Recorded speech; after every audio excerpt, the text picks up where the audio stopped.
Oui, Prune, qu'est-ce qui se passe? On fait un pique-nique aujourd'hui dans le jardin avec Pierre, Lucie, Jessica et... Mario. Tout le monde apporte quelque chose. Pierre les boissons, Lucie les fruits, Jessica le pain et les jeux, et Mario, Les gâteaux. C'est ça, et nous on sait pas quoi faire. Alors voyons, on va récapituler calmement, d'accord? Il y a de quoi boire, des fruits et des gâteaux pour le dessert, et des jeux pour s'amuser. En fait, il manque le plat principal. Que diriez-vous d'une délicieuse salade de riz? Ah oui, j'adore ça. Oui, c'est une bonne idée. Et si on la préparait tout de suite? Pour faire une belle salade de riz, il nous faut 400 g de riz, 3 tomates bien mûres, un gros poivron vert, une poignée de petites olives noires, 5 œufs, une petite boîte de maïs en grains, une boîte de thon à l'huile, une boîte d'anchois, de l'huile d'olive, du vinaigre de vin, de la moutarde, du sel et du poivre. Tout y est, on peut commencer. Bob, tu peux remplir aux 3/4 la cocotte d'eau, s'il te plaît? Oui, chef.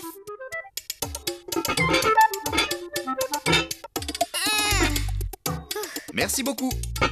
On va la mettre tout de suite à chauffer. Et en attendant que l'eau bout, on épluche le poivron. Je préfère m'en occuper à cause du couteau. Et moi, je lave les tomates. Je peux? Excellente idée. Qu'est-ce qu'il faut faire après? Eh bien là, je vais enlever la queue du poivron, qu'on appelle... Le pédoncule. Bravo.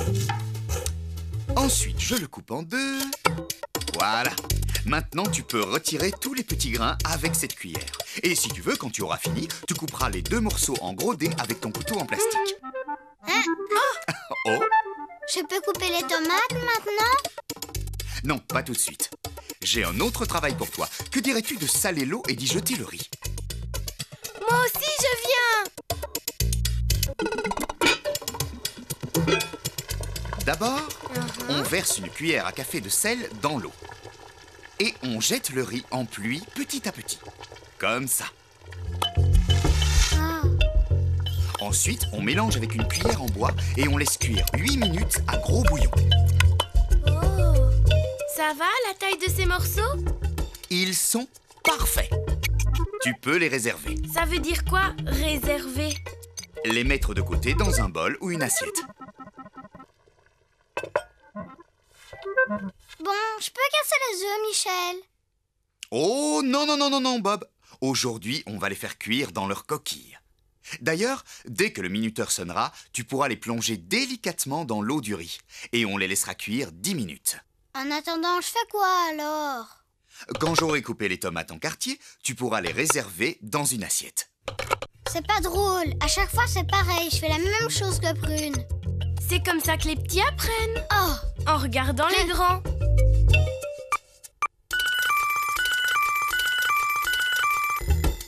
Tu peux aller mettre les œufs dans l'eau du riz si tu veux. C'est comme si c'était fait, chef. Oh! Plouf, plouf, ce sera toi qui plongeras. Bob, non, arrête! Oh!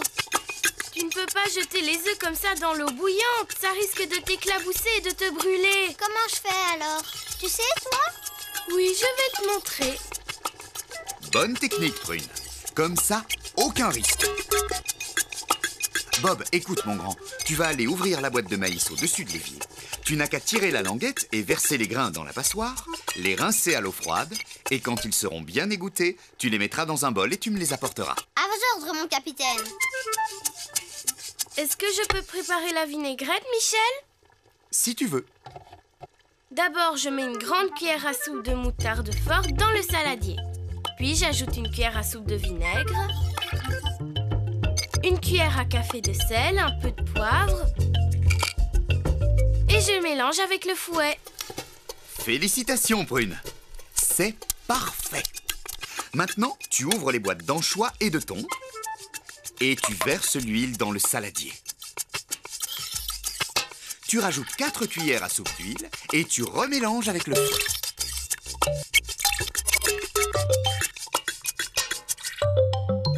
Et voilà, la vinaigrette est prête. Le riz et les œufs sont prêts aussi. Une chose importante, il faut rincer le riz sous l'eau tiède pour que tout l'amidon s'en aille. Et après, on le laisse égoutter. Pour les œufs, j'ai un petit secret. Il faut les mettre à refroidir dans de l'eau bien froide. Ça permet de les écaler plus facilement.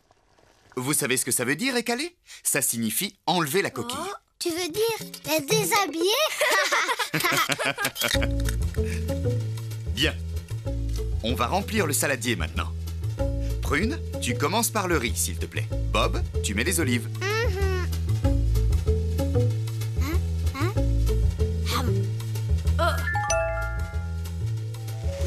Prune, le maïs. Bob, les 3/4 des poivrons. Prune, les quartiers de tomates. Et Bob, pour finir, le thon. Vous pouvez mélanger. Avec les cuillères à salade, c'est mieux. C'est moi qui le fais. Pendant ce temps, je vais couper les œufs en 4. Oh non, on a oublié de mettre les anchois. Pas de panique, c'est pour la décoration. D'ailleurs, à toi l'honneur. Prune, tu essuieras les bords du saladier avec du papier absorbant.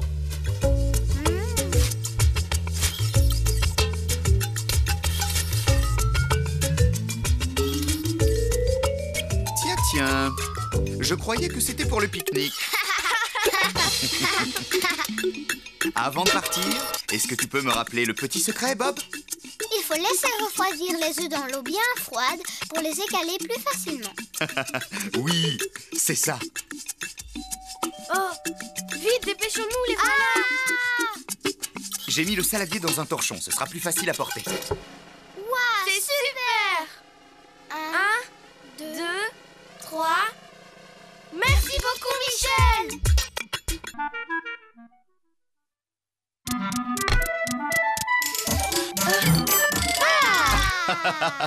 Laissez-moi au moins poser le poulet.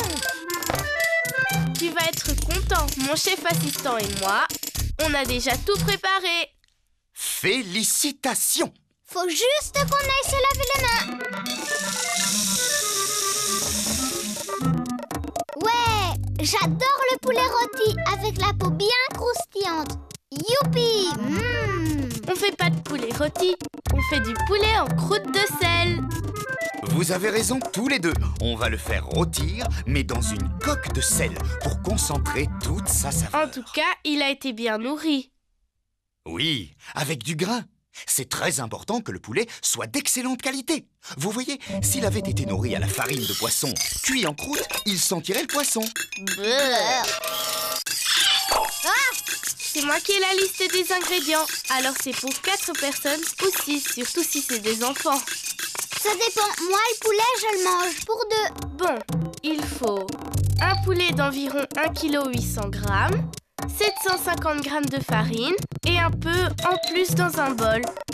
450 g de gros sel, 2 cuillères à soupe de sucre en poudre, 2 cuillères à soupe d'huile de votre choix, 3 cuillères à soupe d'herbes de Provence et 30 centilitres d'eau froide.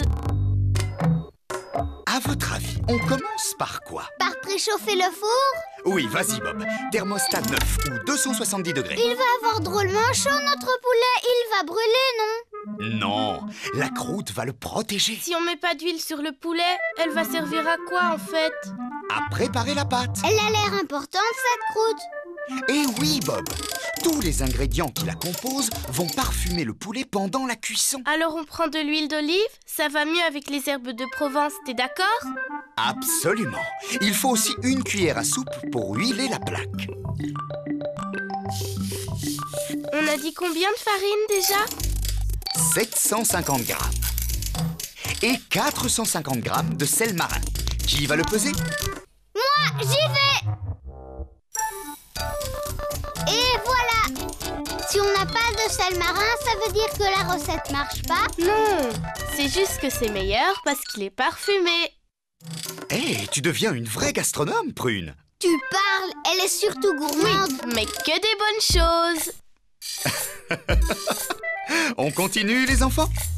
On ajoute 2 cuillères à soupe de sucre en poudre. Parfait. De plus en plus bizarre. Pourquoi on le fait pas cuire comme ça, ce petit poulet? Comme ça, tranquille? c'est le secret de la recette. Le sucre fait ressortir la saveur du poulet avec les herbes de Provence. J'adore ça. J'en mets 3 cuillères à soupe, hein. Oui, et on mélange avec la cuillère en bois. Puis, on ajoute 2 cuillères à soupe D'huile d'olive. Sans arrêter de mélanger, on verse doucement 30 centilitres d'eau froide.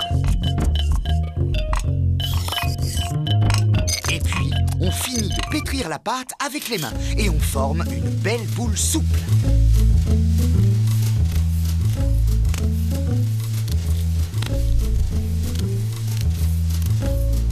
Et voilà, belle et souple. On va la partager en 2 boules, dont l'une plus grosse que l'autre. Plus grosse comment? Au 2/5 et 3/5. Très bien. Maintenant, on va saupoudrer la table de farine. Michel a dit sur la table, Bob, pas dans toute la cuisine. On pose la petite boule dessus, on la farine et on l'étale avec le rouleau à pâtisserie.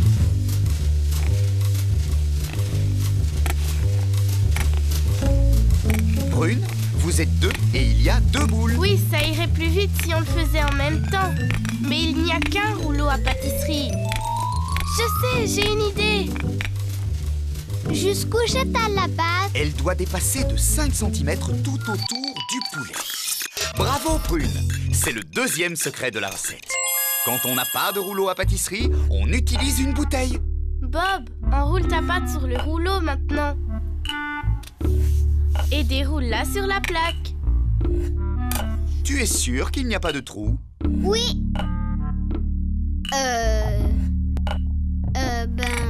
Il y en a un. Il est tout petit. Alors il faut le boucher. Les arômes ne doivent pas s'échapper.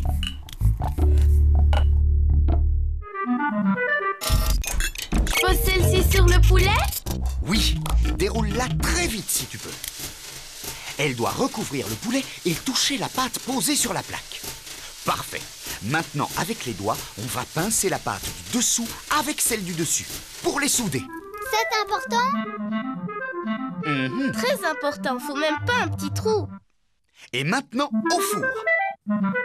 On va le placer dans la partie basse du four, aux 3/4 en bas, et le laisser cuire pendant 1h10. Et maintenant, les garçons rangent.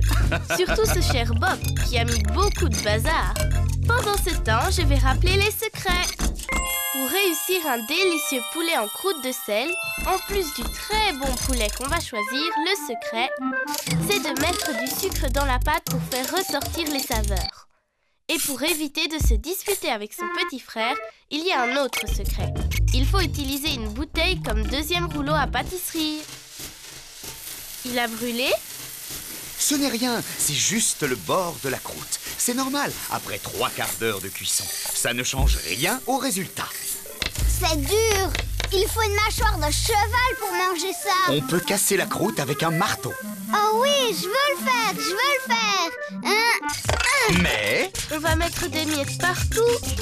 Et on risque d'abîmer la peau croustillante. Il y a une autre solution.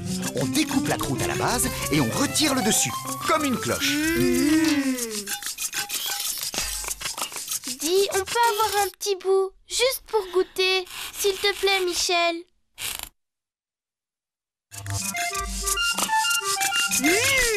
Trop bon, vraiment trop bon, Michel.